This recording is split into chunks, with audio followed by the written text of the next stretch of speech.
Charlize Theron's midlife sex crisis. I've had one myself, and the humiliating sex encounter with a 26-year-old to prove it. So trust me, I can see all the signs. Liz Jones. Let me explain what the 50-year-old South African star has been up to recently. During filming of new Christopher Nolan blockbuster, The Odyssey, Theron couldn't help but bathe in the glow of co-star Matt Damon's bod. "I made this movie with him.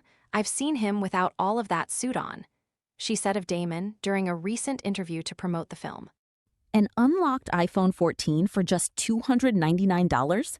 This renewed 128 gig model gives you a vivid OLED display, 5G, and the freedom to choose your carrier.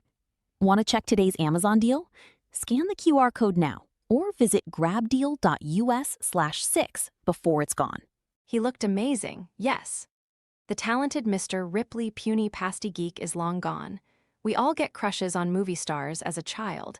Having just seen the towering Inferno, I agonized for days over who I'd choose to save me from the flames, Paul Newman or Steve McQueen. But the difference here is clear. Theron was only one Winnebago trailer away from Damon for months. So, is it a case of watch out Mrs. Matt Damon, and other nice married moms, Charlize Theron is after your husbands? Is it all starting to look a little Liz Taylor? Damon, who stars as Odysseus in the new epic, has been married to Luciana Barroso for over 20 years and has 4 daughters with her. We saw the couple in the stands watching the World Cup finals in New Jersey on Sunday, and they looked closer than ever. Mrs. Damon is from Argentina and was undoubtedly rooting for her home team. Or maybe she was screaming from fear that Theron would rock up and plonk herself between them. No matter how secure a marriage, it's never great when you learn a stunning, single movie star has placed a laser beam of lust on your husband's forehead. And surely, it couldn't have encouraged Mrs. Damon to hear her husband marvel at Theron's timeless beauty in an interview with Elle magazine, saying, "I don't know why only one of us aged. She won the genetic lottery." But back to Theron, this is not the first time we've heard her oversharing on the topic of carnal inclinations. Last year, she revealed on the Call Her Daddy podcast that she'd had sex with a 26-year-old, an experience which appears to have been a one-night stand Theron described as really effing amazing, and part of a process of finding a new freedom in my 40s. Hopefully, her young fella hadn't bothered to Google Theron in full ugly makeup for her Oscar-winning role as serial killer Aileen Wuornos in the 2003 flick Monster. I'm happy Theron isn't staying home baking cookies, but come on, really effing amazing. When I was 42, I had sex with a 26-year-old just hours after meeting him. He had brought flowers along to our date in a restaurant, cheesy and awkward.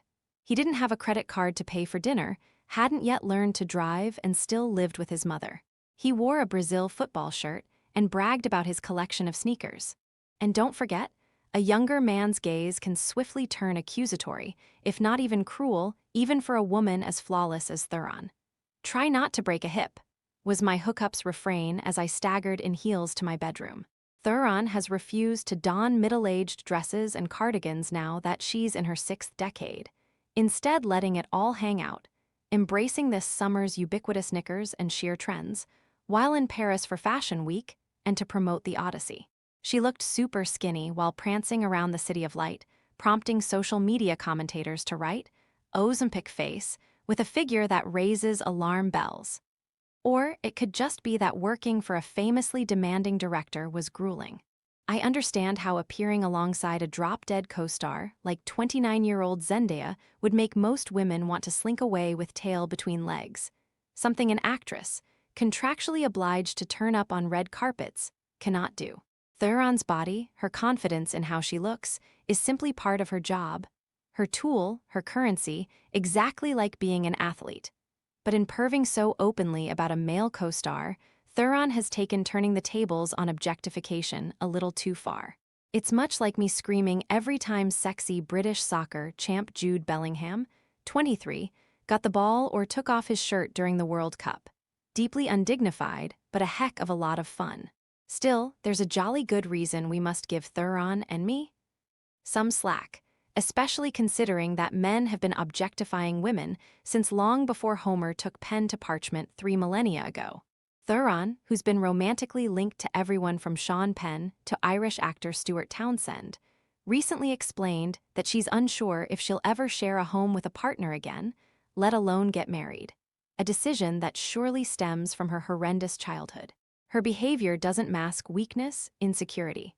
She's had to become as strong as the steel doors designed to keep her father, an alcoholic, from entering the family home back in South Africa.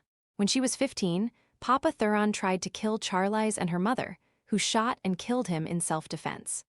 That means, in my mind, Theron will always see men as objects, not equals, as a potential danger, not savior, and will keep them at an impossibly slender.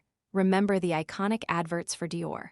Now, at mid-century, Theron has a family of her own, 2 adopted daughters who, Theron told Drew Barrymore in April, love that she's dating. But that's all she's doing.